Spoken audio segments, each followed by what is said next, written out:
Chicos, ¿me escuchan? Doctora, sí se le escucha. Yo te lo Ya, escucho muy chicos, bien.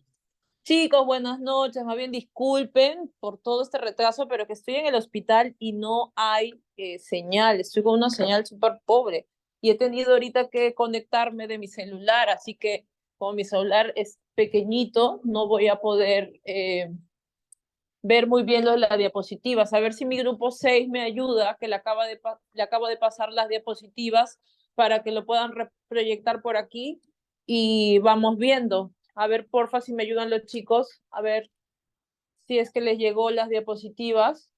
A ver, porfa.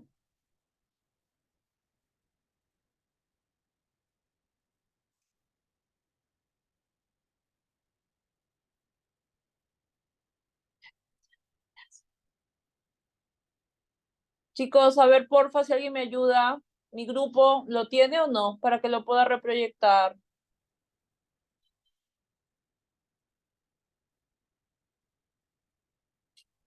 Doctora, sí, buenas noches. Yo voy a proyectar sus diapositivas. Sí, porfa, para que los chicos lo puedan ver. ¿Ya? Sí, está bien. Gracias.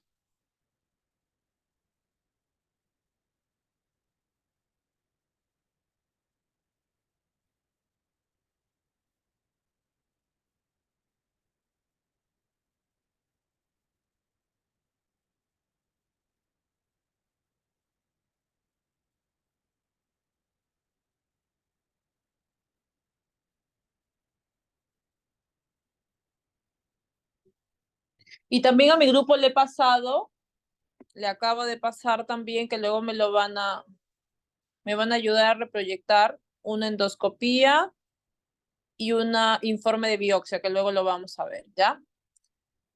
Bueno, chicos, vamos a empezar. Más bien, disculpen la molestia, la espera también, porque sé que están con los otros cursos. Pero bueno, vamos a hacer algo rapidito y sencillo, ¿ya? Para los que no me conocen, creo que la mayoría ya me conoce, ya hemos tenido conversatorio, así que esto va a ser súper rápido y didáctico porque es una teoría muy bonita, sobre todo es una patología que en algún momento uno de ustedes o de nosotros en algún momento nos hemos enfermado, ¿ya? El día de hoy vamos a hablar sobre la gastritis crónica, ¿ya? La gastritis crónica, chicos, viene a ser una entidad, ¿ya? Y bastante frecuente en la consulta gastroenterológica, ¿ya? Definitivamente, pues prácticamente de 10 pacientes, 9 son la causa de consulta en los hospitales, ¿ya? Lo que quiero que sepan, ya, son conceptos un poquito definidos. Creo que la mayoría de ustedes sabe que la gastritis viene a ser una inflamación del revestimiento del estómago, ya. Se puede deber a muchos factores, a muchos factores exógenos y endógenos que me pueden causar una gastritis crónica. A ver, por favor, la siguiente diapositiva. La teoría de donde yo he sacado, sobre todo de esta patología, es sobre todo de una guía que es bastante bonita, que cuando yo era residente la utilizábamos mucho, sobre todo los residentes son especialistas en leer estas guías. Esta guía de la ESCE es una guía europea donde habla sobre el manejo de las lesiones precancerógenas, las lesiones precancerosas y condiciones del estómago, MAPS-2. Esta guía, chicos, es una guía bastante bonita, bastante interesante, que de aquí he sacado algunos conceptos para que ustedes sepan. Es una guía que normalmente se ha enfocado mucho a lo que es la prevención secundaria del cáncer gástrico, en tanto para la detención precoz de estas lesiones, ¿no? Entonces, lo que quiero que sepan, chicos, es que estos manejos de estas lesiones precancerógenas y condiciones precancerógenas normalmente nos va a servir para detectar tempranamente los cánceres precoz, ¿no? No vamos a llegar pues cuando un paciente tenga un adenocarcinoma, pero cuando ya tenga un cáncer in situ, un adenocarcinoma, la verdad que pocas cosas podemos hacer por el paciente. Otra guía que también he utilizado es siguiente, y es una guía que es una guía de la ESGE, ¿no? La guía la anterior, que es MAPS, es una guía europea. Esta de aquí, siguiente, porfa. La siguiente guía es una guía americana, que también me habla del rol de la endoscopía en el manejo de estas lesiones premalignas y condiciones malignas en el estómago. Estas condiciones que vamos a hablar el día de hoy, como también se los comenté a sus demás compañeros que han rotado conmigo, mi grupo, y mi grupo anterior también, el grupo 5 y el grupo 6, normalmente hablamos tanto de la atrofia y la metaplasia. La atrofia y la metaplasia, chicos, grábense en la cabecita que vienen a ser condiciones, ¿ya? Condiciones para que el paciente con el tiempo me pueda desarrollar un cáncer in situ.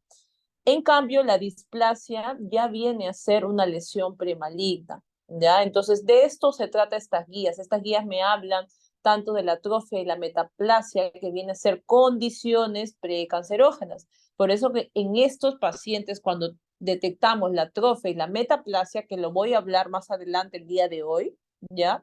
Normalmente tenemos que hacerle un seguimiento, ¿no? Tenemos que hacer un seguimiento, tenemos que de una otra manera, ¿para qué? Para detectar estas lesiones tempranas. Siguiente.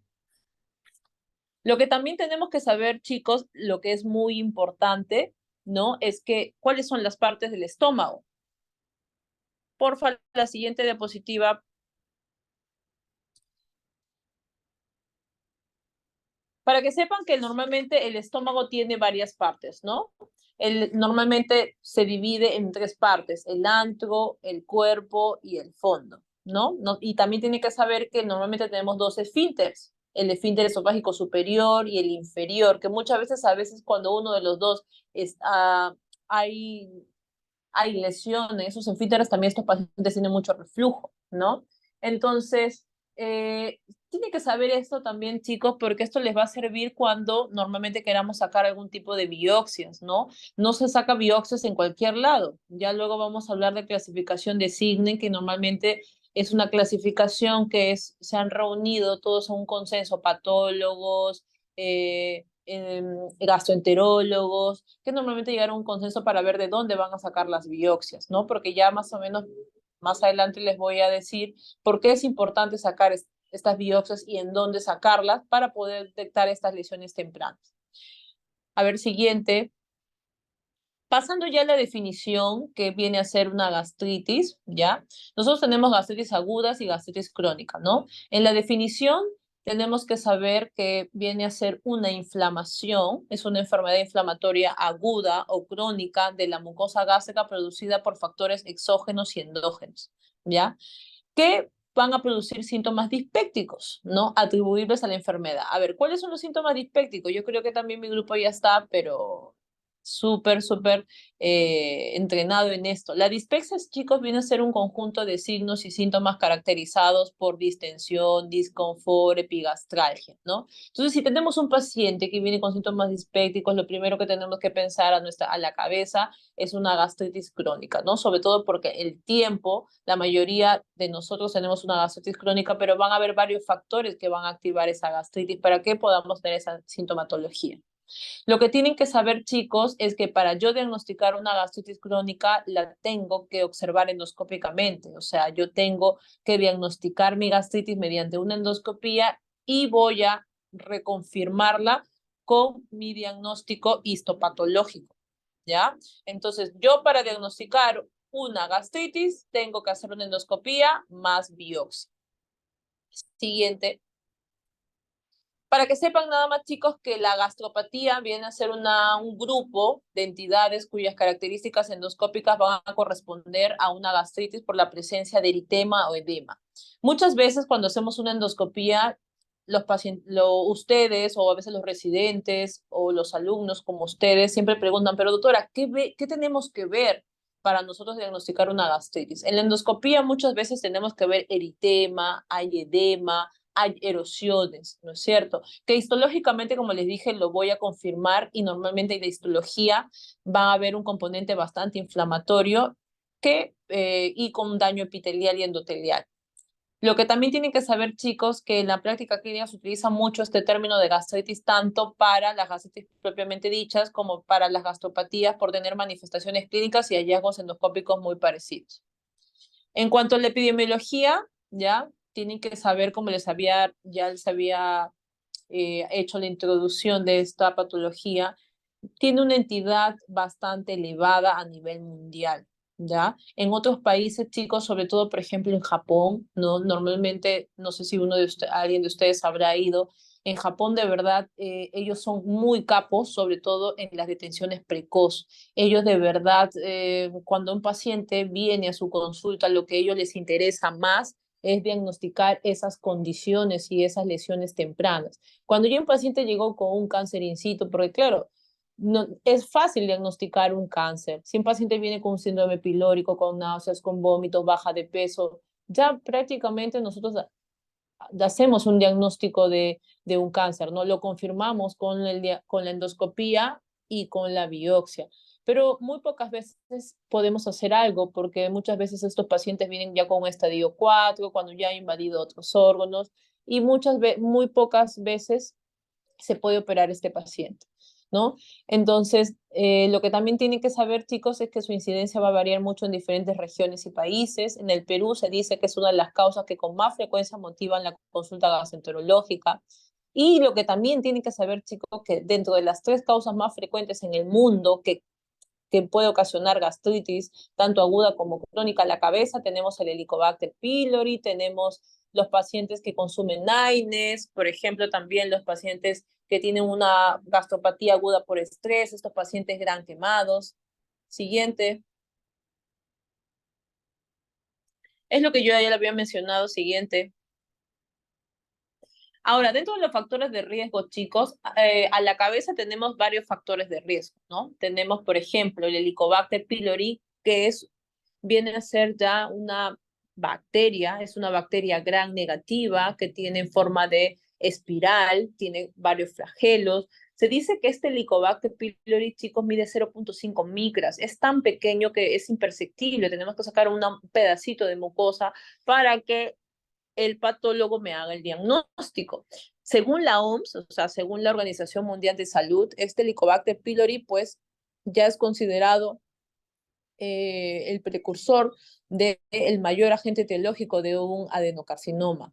Entonces, este Helicobacter pylori, chicos, no solamente puede producir con el tiempo un adenocarcinoma, sino que con el tiempo también puede producir úlceras, gastritis, puede producir linfomas, sobre todo los linfomas tipo MALT, ¿no? Entonces, esta bacteria causa muchos desarrollos, como por ejemplo en el estómago, como la atrofia, la metaplasia. Por eso es cuando tenemos un paciente que tiene atrofia, metaplasia, en la biopsia ha salido el Helicobacter pylori positivo, tenemos que darle tratamiento, chicos, porque este Helicobacter, si se queda en nuestro estómago, va a producir muchos desarreglos y con el tiempo estos pacientes me van a llegar a un adenocarcinoma. Lo que también tienen que saber, chicos, que en cuanto a la presentación clínica de una gastritis crónica, muchas veces es asintomática, o sea, no necesariamente a veces el paciente viene con un síndrome dispéptico, ¿no?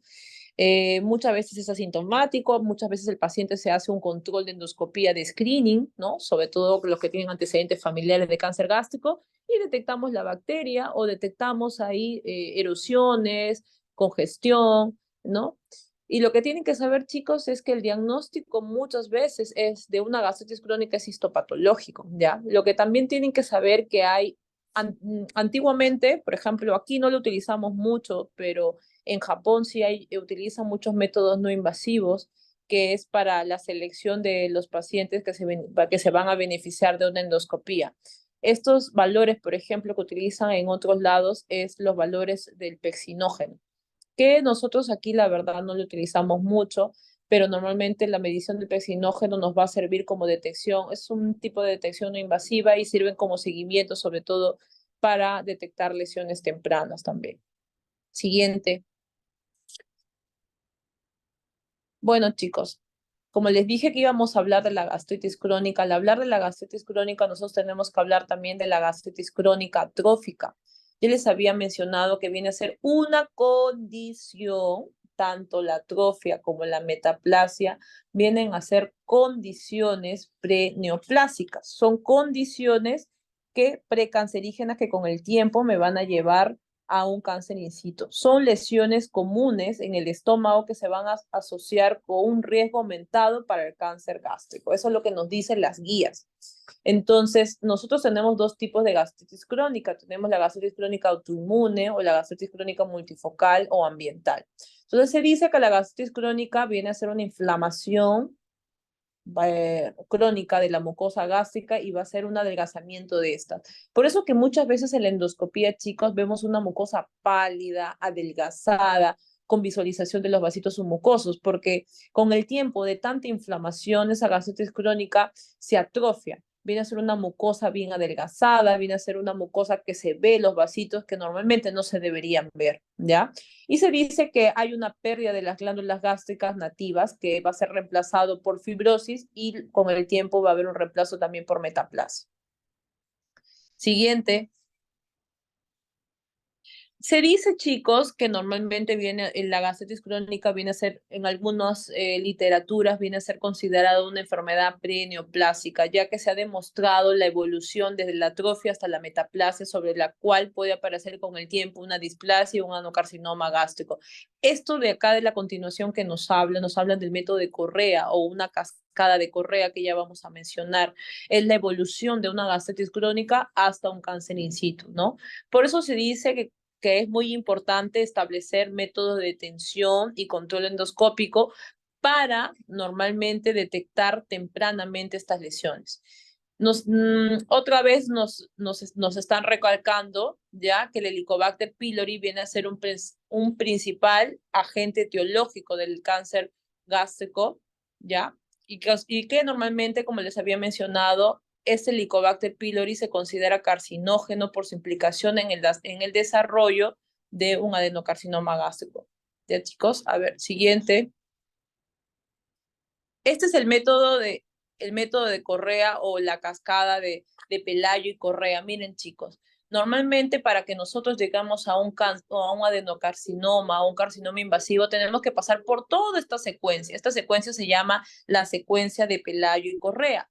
Miren, primero tenemos una mucosa gástrica normal. Ahí van a haber varios factores exógenos y endógenos, como por ejemplo el Helicobacter pylori, pacientes que tienen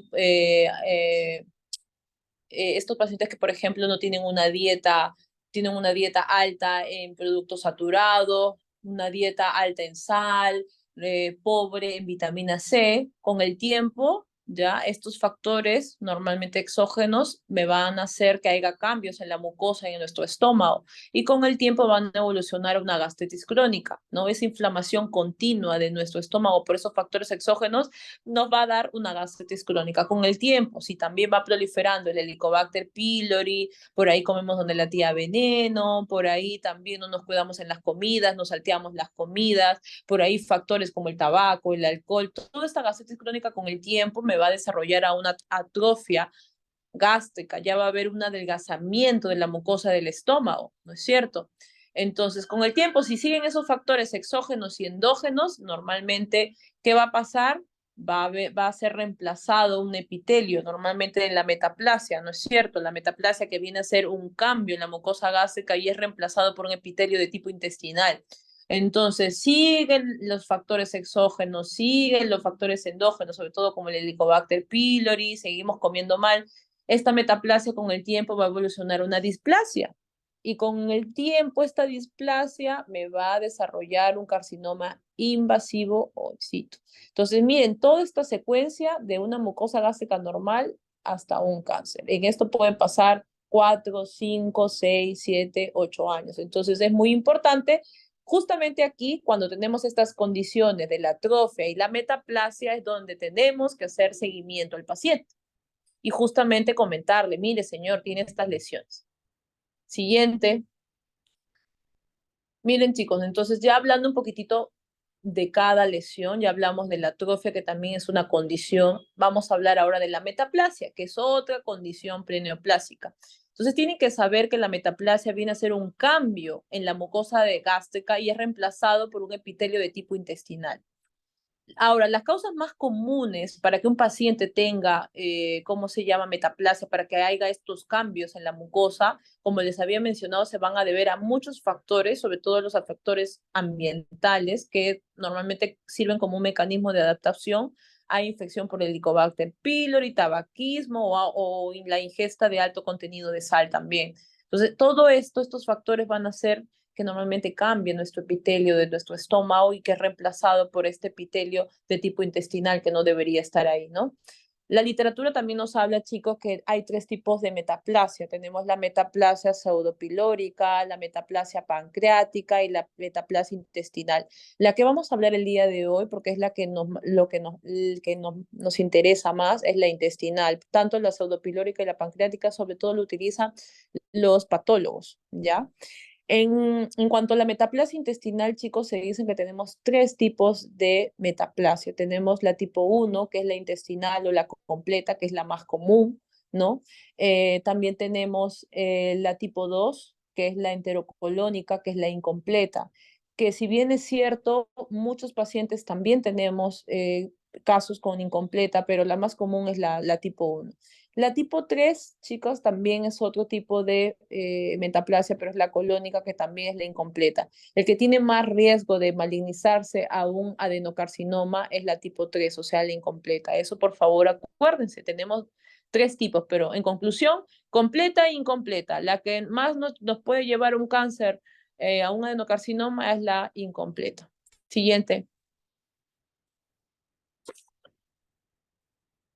Bueno, tenemos también aquí justamente tenemos otra diapositiva que nos habla de la tipo 1, que es la tipo 1 o tipo intestino delgado, ¿no? Que normalmente vamos a ver unas células caliciformes que van a contener sialomucinas y unas células absortivas con borde de cepillo bien desarrollado. Eso sobre todo, chicos, vamos a ver histológicamente.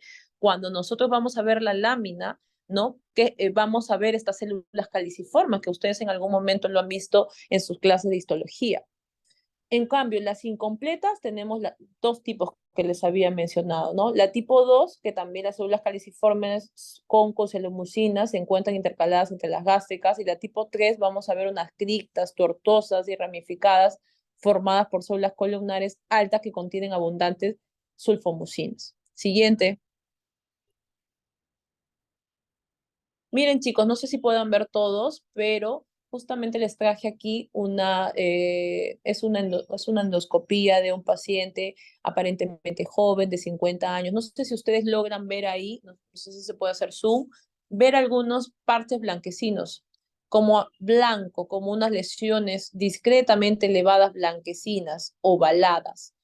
La parte donde ustedes están viendo, esa es la parte del píloro, chicos. No sé si ustedes ven un orificio, ese viene a ser el píloro, y toda la parte es la región prepilórica. En la región prepilórica es donde vamos a ver estas lesiones, ¿no? Que son lesiones son como plaquitas blancas, ¿no? Distribuidas en forma de parches, medios pálidos o blanquecinos. Esto de acá, ¿qué cosa es, chicos? Es metaplasia. Así nosotros vemos la metaplasia en la endoscopía.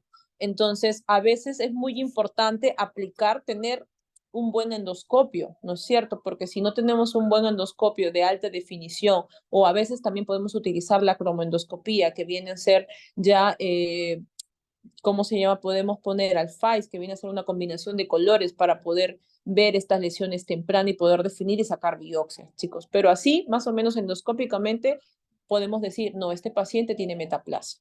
Siguiente. A ver, siguiente, como ya les había mencionado, ya, a ver,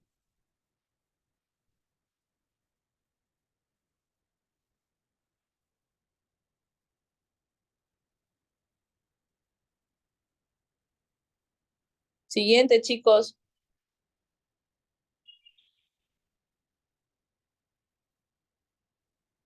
no, esa, siguiente,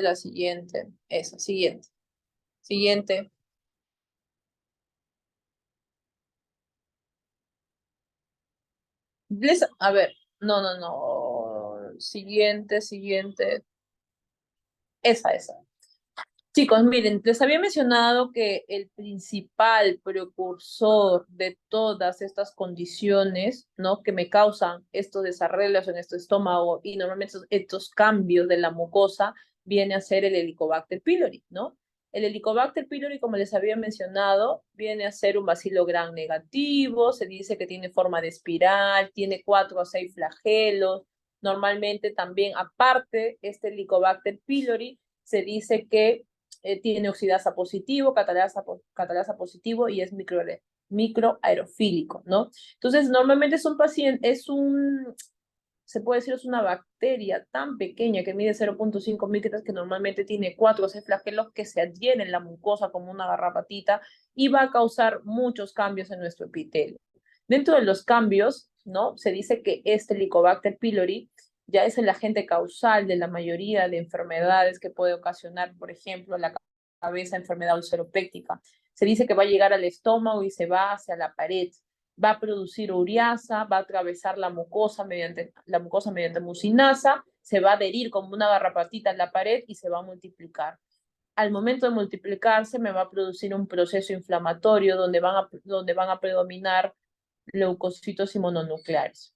Como les había mencionado, muchas veces podemos tener el Helicobacter pylori y muchas veces no podemos tener ninguna molestia, pero a veces con el tiempo puede producir estos cambios que es muy importante detectarlos a tiempo. Siguiente.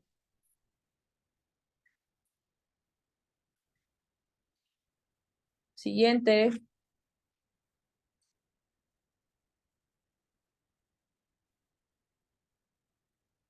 A ver, siguiente, porfa. Siguiente. Pasan la otra. Miren, chicos, eso también es un gráfico bastante bonito, ¿no? Se dice que el modo de infección del Helicobacter pylori es la siguiente. Normalmente el Helicobacter pylori va a penetrar la capa de la mucosa del estómago, ¿ya? Y se adhiere a la superficie de la capa mucosa epitelial gástrica.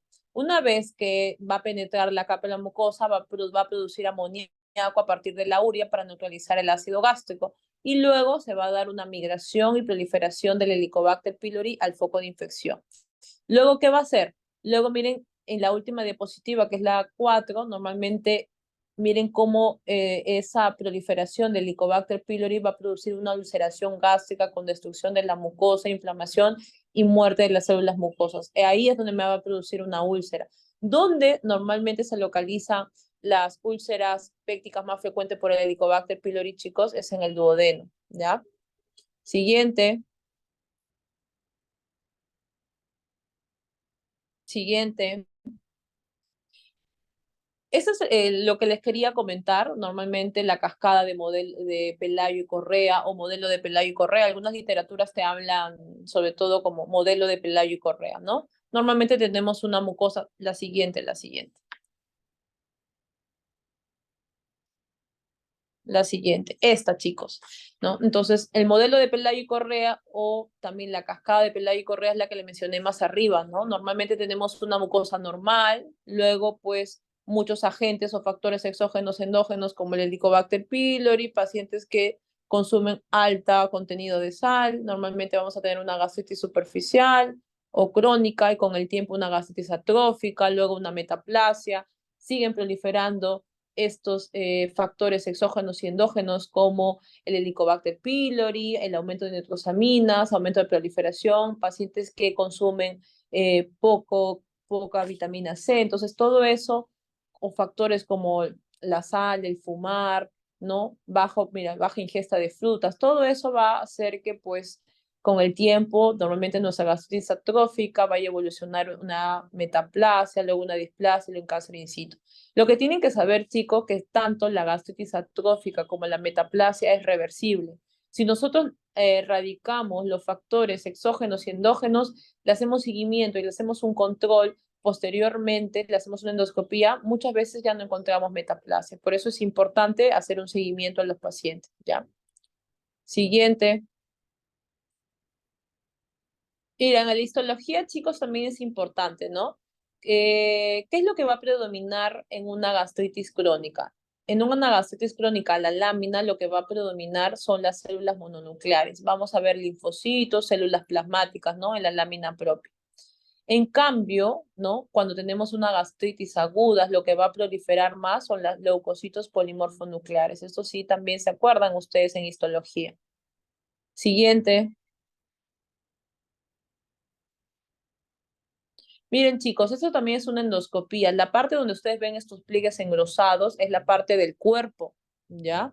Pero no sé si ven por aquí unas heriditas, unas ulceraciones con fibrina blanquecina, ¿no es cierto?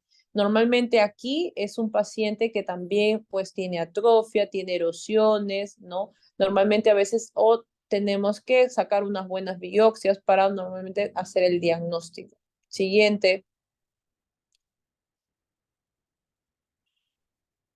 Bueno, chicos, en cuanto a la clasificación, tenemos dos tipos de clasificación que ya les había mencionado, que es la gastritis aguda, ¿no? Dentro de la gastritis aguda tenemos a la cabeza la infección por el Helicobacter pylori, luego tenemos la gastritis crónica trófica, y en la gastritis crónica trófica, chicos, tenemos que hablar de dos tipos de gastritis. Tenemos la gastritis tipo 1, la tipo 1A, la autoinmune, o la tipo B, que está ligado bastante al Helicobacter pylori, ¿ya?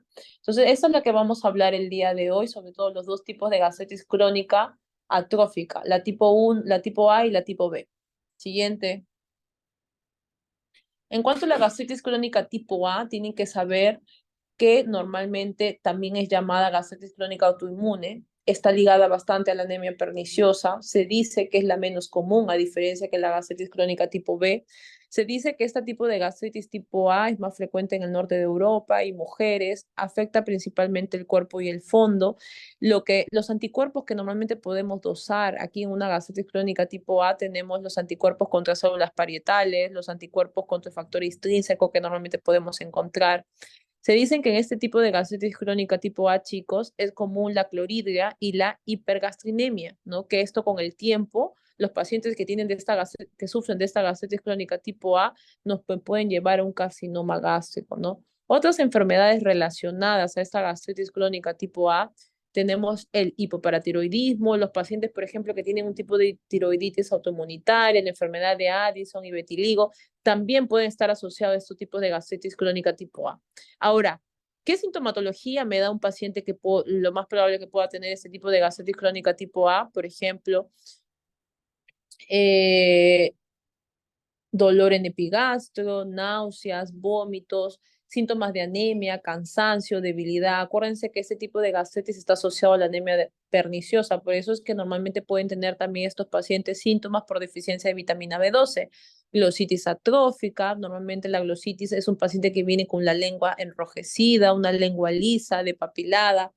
Entonces, diarrea también puede presentar estos pacientes, ¿no? Si tienen síntomas por deficiencia de vitamina B12, pueden presentar también neuropatías, parestesias, ¿no? Estos pacientes también por la deficiencia de esta vitamina B12 pueden tener debilidad de miembros inferiores, ataxia, ¿no? Pérdidas de memoria, psicosis.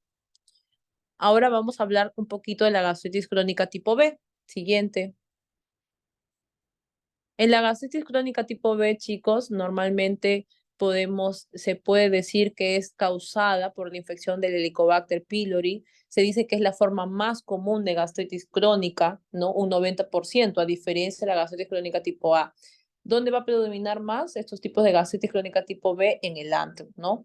Se dice que también la prevalencia incrementa con la edad, ¿no? Y tanto los factores de riesgo para el Helicobacter pylori, acuérdense que la gastritis crónica tipo B está ligado casi un 100% al Helicobacter pylori, ¿no?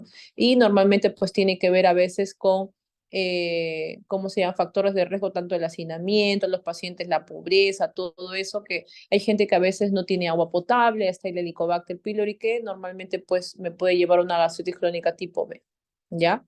Dentro de las manifestaciones clínicas de los pacientes con gastritis crónica tipo B, la siguiente diapositiva, chicos, normalmente son síntomas menos severos pero persistentes. Normalmente tienen dolor, pero puede ser un dolor en la parte del epigastro. Es algo que no está bien definido, puede presentar náuseas, vómitos, hematemesis. Y lo que tienen que saber, chicos, que como es una gastritis crónica tipo B, que la causa más frecuente es el Helicobacter pylori, por ende, normalmente se dice que estos pacientes con gastritis crónica tipo B tienen 3 a 6 veces de hacer un cáncer gástrico.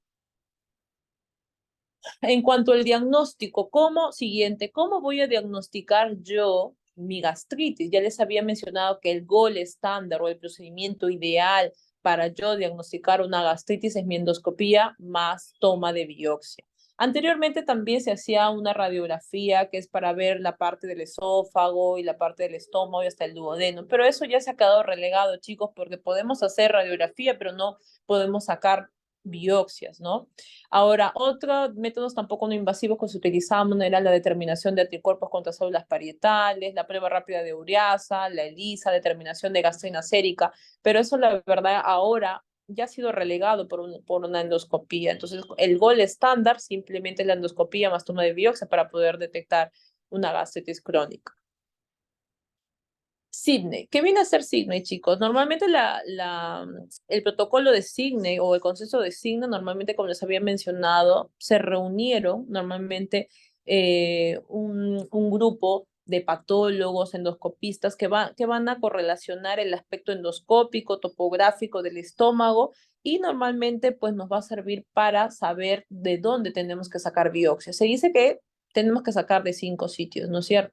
Del antro, ya, sobre todo la parte de la curvatura menor, la curvatura mayor, ¿no? La parte del cuerpo, incisura angulares. Entonces son los 5 partes donde normalmente tenemos que sacar. Tenemos que hacer biopsias aleatorias, chicos. ¿Por qué? Porque si solamente saco del antro, que es la curvatura menor, el problema es que al final puedo pasar lesiones. De repente si tiene lesiones en incisura angulares o en cuerpo, no voy a detectar estas lesiones tempranas como la metaplasia, como la atrofia. Por eso es que sí quedaron ese consenso, sacar por lo menos mínimo 5 biopsias. En cambio, los japoneses son un poquito más, son más mesurados. Ellos a veces toman varias biopsias aleatorias, ¿no? Sobre todo para diagnosticar estas lesiones tempranas que a veces se nos puede pasar, porque depende del endoscopista, que si tiene un buen ojo puede detectar estas lesiones tempranas y también depende de la endoscopía, ¿no? Si tenemos una endoscopía de alta resolución, entonces con una endoscopía podemos ver cualquier cosa. A ver, siguiente. Miren, chicos, esto viene a ser unas imágenes endoscópicas. No sé si ustedes ven la mucosa pálida, ven unas arañitas vasculares, que eso es la visualización de los vasitos submucosos, ven erosiones. Aquí a mi derecha vemos también a la retroversión una mucosa con erosiones radiales, ¿no es cierto? Entonces, a mi lado izquierdo vemos la atrofia con erosiones y a mi lado derecho veo erosiones radiales, que por lo menos ahí puede ver el Helicobacter pylori. Miren, chicos, como también les había mencionado mi grupo, no sé si ustedes ven, la parte de lo que están viendo es la parte del antro, ese orificio es el píloro, y toda la región antropilórica, no sé si ustedes ven como folículos, como nodulitos. Esos nodulitos nosotros llamamos piel de gallina. Cuando nos vemos este patrón nodular, es característico que acá hay Helicobacter pylori. 100%, si vemos este patrón en la endoscopía, es que lo más probable es que tenga el Helicobacter pylori. Siguiente.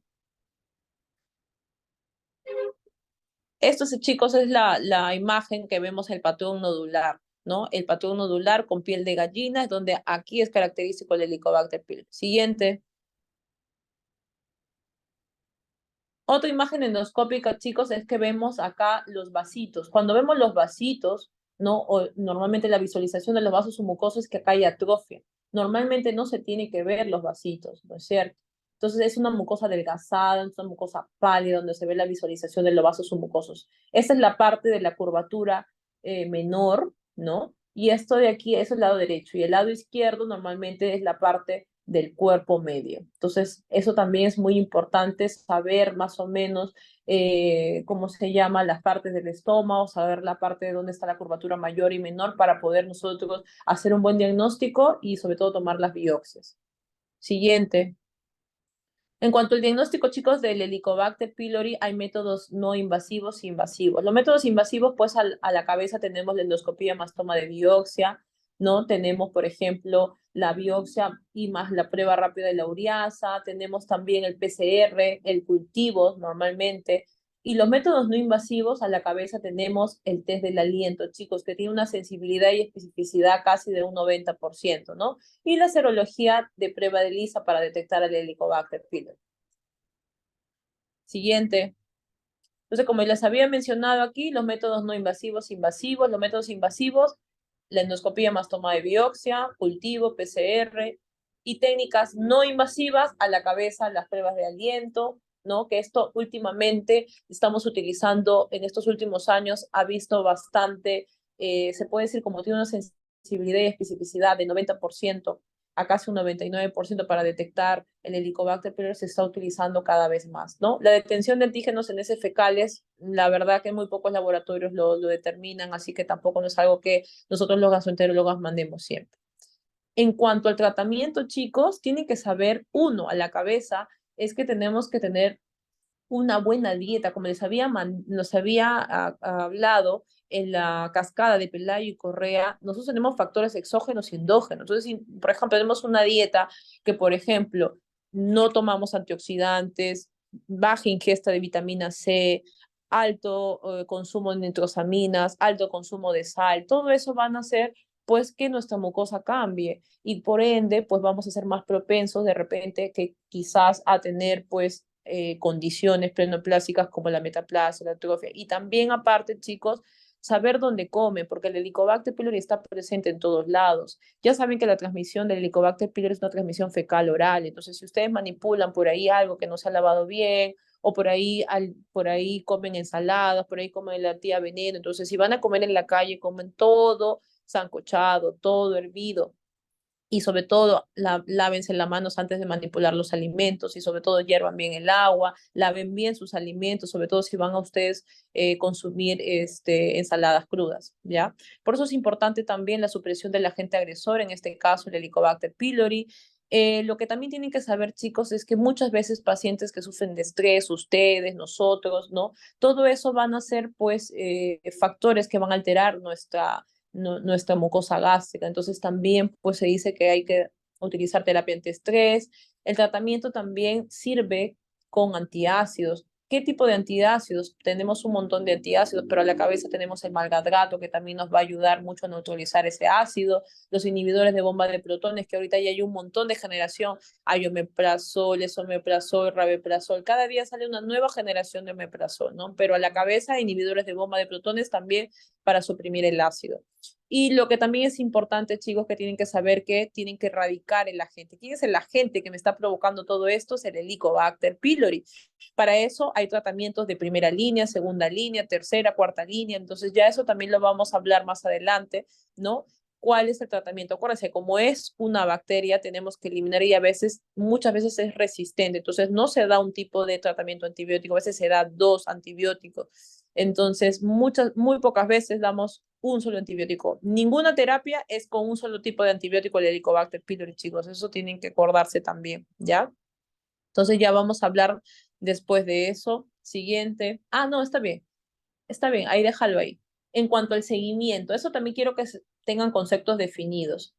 ¿Cuándo vamos a nosotros indicar una endoscopía? Porque a veces viene el paciente y dice, doctora, a mí el doctor me ha dicho que me hagan endoscopías todos los años, pero su endoscopía, ¿qué salió? No, solo salió gastritis crónica, pero por gastritis crónica no se hace un seguimiento, ¿no? Entonces yo les había mencionado la teoría que tenemos que saber si en la biopsia si es metaplasia completa o incompleta, ¿no? Si normalmente es una metaplasia incompleta, acuérdense que la incompleta tiene más riesgo de malinizarse un cáncer gástrico. Si tienen familiares de primera línea, por ejemplo, papá o mamá que han tenido también un cáncer gástrico, normalmente se dice que hay que hacer la endoscopía cada año, ¿no? Pero si no tiene factores de riesgo y en la biopsia no ha salido solamente en una metaplasia de repente completa, puede ser su endoscopía cada 2 a 3 años. Siguiente. Este es otro cuadrito también bien bonito, por eso es que nosotros cuando tenemos que hacer la endoscopía tenemos que saber si es una metaplasia completa, incompleta, y dependiendo de esa metaplasia completa, incompleta, si aparte tiene atrofia, entonces es ahí cuando le vamos a hacer el seguimiento. ¿Ya? En cuanto a la displasia, siguiente, muy bien. En cuanto a la displasia, tenemos 2 tipos de displasia. La displasia que viene a ser, chicos, ya viene a ser una lesión, está a un paso del cáncer, ¿no es cierto? Viene a ser lesión precancerígena. Y tenemos 2 tipos de displasia, la de alto grado y la de bajo grado, ¿no? Si nosotros tenemos una biopsia que ha salido de alto grado, normalmente pues tenemos que prácticamente hacer un control de endoscopía cada 6 meses, ¿no? Pero si es de un bajo grado, normalmente puede hacer controles cada año hasta que la biopsia salga negativa. Bueno, a ver, no sé si uno de ustedes puede, por favor, si me puede proyectar también la endoscopía más una biopsia que a ver, porfa, para que ustedes sepan aquí. Les he traído una endoscopía de un centro, ¿ya? Y también les he traído una biopsia para que ustedes vean cómo es un informe de los pacientes que vienen con metaplasia, ¿ya? A ver si lo pueden reproyectar, por favor.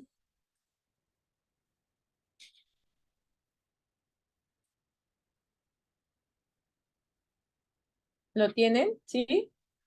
Sí, doctora, un momento, por Ya. favor. A ver, a ver.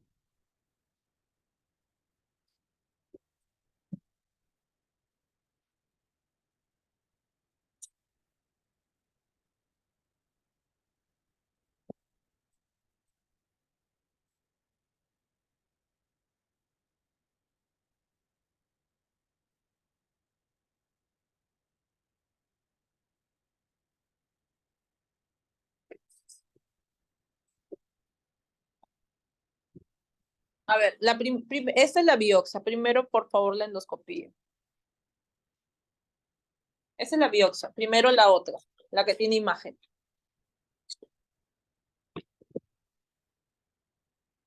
Ya.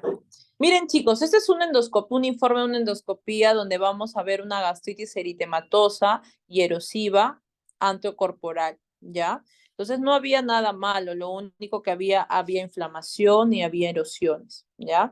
Entonces, endoscópicamente no vieron por ahí placas blanquecinas ni nada, ¿no? Pero cuando le sacaron biopsia, ¿ya? Tienen que saber que salió esta. A ver, pásame la otra, por favor.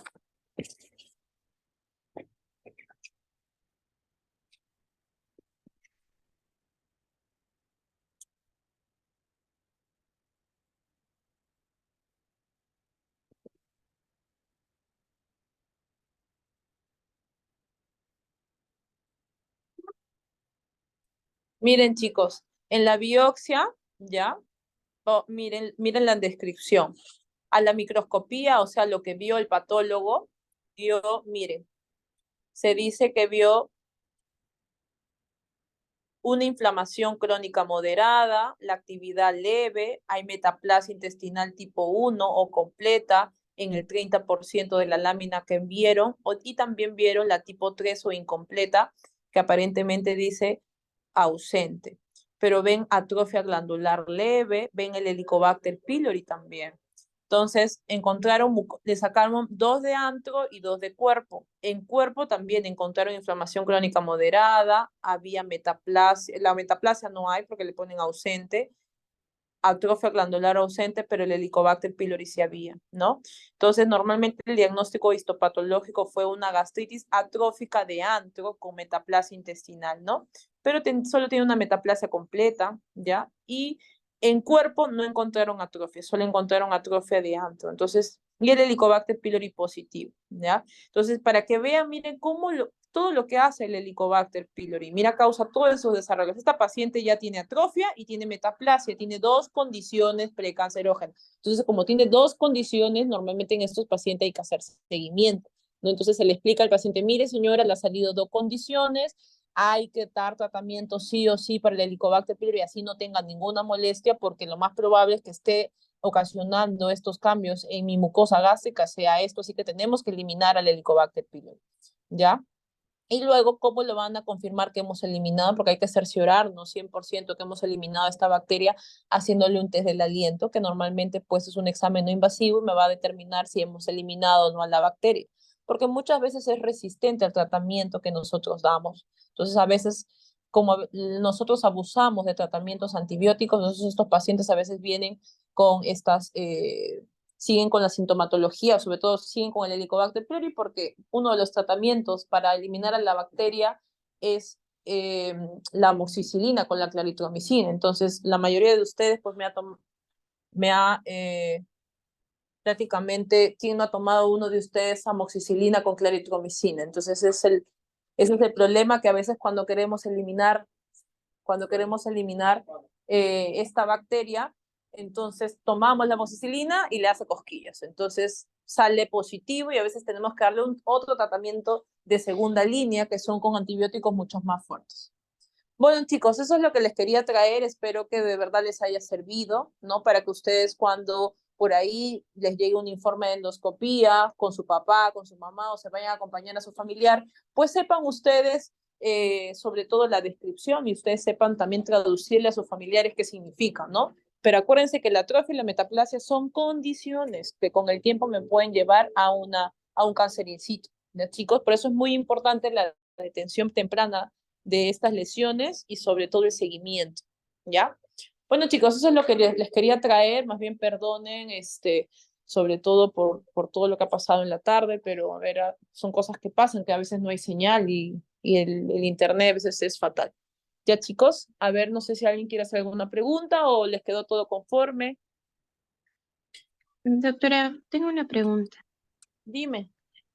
En caso el informe de la biopsia de la paciente me dé negativo para el Helicobacter pylori, sin embargo tengo una gastropatía reactiva, ¿cuál es el manejo y cómo sé si o sea, si ya está mejor, porque si no tiene el Helicobacter no puedo hacer la prueba de aliento para saber si ha remitido o no. ¿Tengo que hacerle otra endoscopía o qué hago?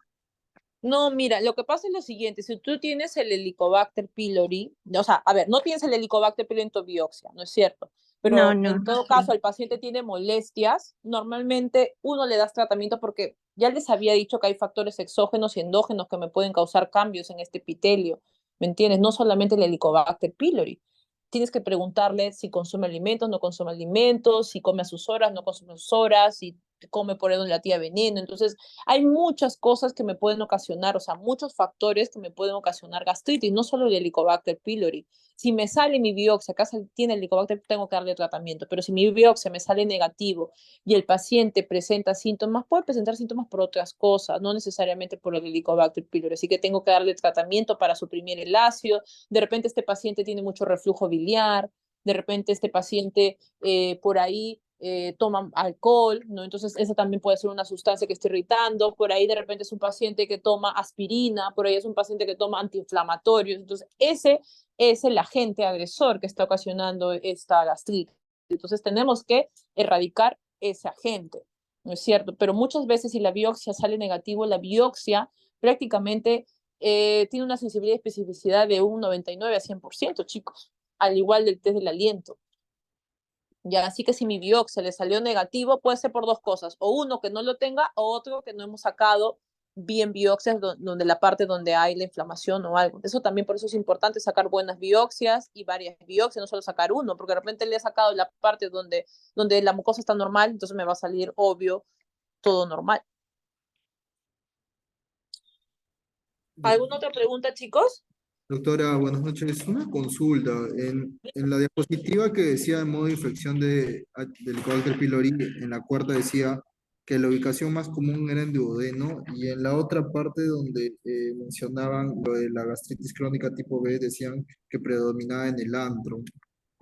¿Cuál era entonces sería la ubicación más No, lo común? que pasa, chicos, es que lo que tienen que saber es algo, que nosotros tenemos dos tipos la literatura te habla de dos tipos de gastritis crónica atrófica, ¿ya? La crónica tipo A y tipo B, ¿ya? Entonces, la tipo A y la tipo B, sobre todo una predomina más en el antro, la otra en el cuerpo, pero no es que estos de aquí me van a llevar a una enfermedad ulceropéctica. La que te hablo que dentro de la enfermedad ulceropéctica, la que me causa el sitio de localización donde normalmente se da por el Helicobacter pylori es en el bulbo duodenal. A eso me refiero, en la localización por enfermedad ulceropéctica. Ay, perdón. En- entonces en gastritis crónica tipo B, ahí sí sería el antro, ¿no? Sí, sí. En gastritis crónica tipo B. Ajá. Que es muy Ok. diferente de enfermedad ulceropéctica. Ahora, lo que tienen que saber es que quién es el agente precausor, o sea, el que me ocasiona a la cabeza las enfermedades ulceropécticas, es el Helicobacter pylori, pero el Helicobacter pylori también está asociado a la enfermedad ulceropéctica y también está asociado a gastritis crónica tipo A y tipo B, pero más frecuente en donde era el Helicobacter Tipo B, pylori, El la antro. B. tipo B, ¿Y quién es el que está asociado más a anemia perniciosa? tipo A. La tipo A, sí. A eso nos referimos, chicos. Gracias, Gracias. doctora. Ya, chicos, ¿alguna otra pregunta? Doctora, una preguntita. ¿La gastritis química o gastritis tipo C, en qué parte de la clasificación se ubica? Normalmente la gastritis química, normalmente hablamos con estos pacientes, por ejemplo, que de repente han consumido álcalis como lejía o con alguna sustancia irritativa, pero no está dentro de una clasificación, normalmente está como otras. Entonces, normalmente no lo utilizamos mucho, solamente las más conocidas, la gastritis crónica tipo A y la tipo B, ¿no? Y sobre todo la tipo A, que normalmente no se da aquí. La tipo A se da pues en Europa, los pacientes que son raza caucásica. Gracias, doctora. Ya, chicos, a ver, alguien por ahí que quiera hacer una pregunta.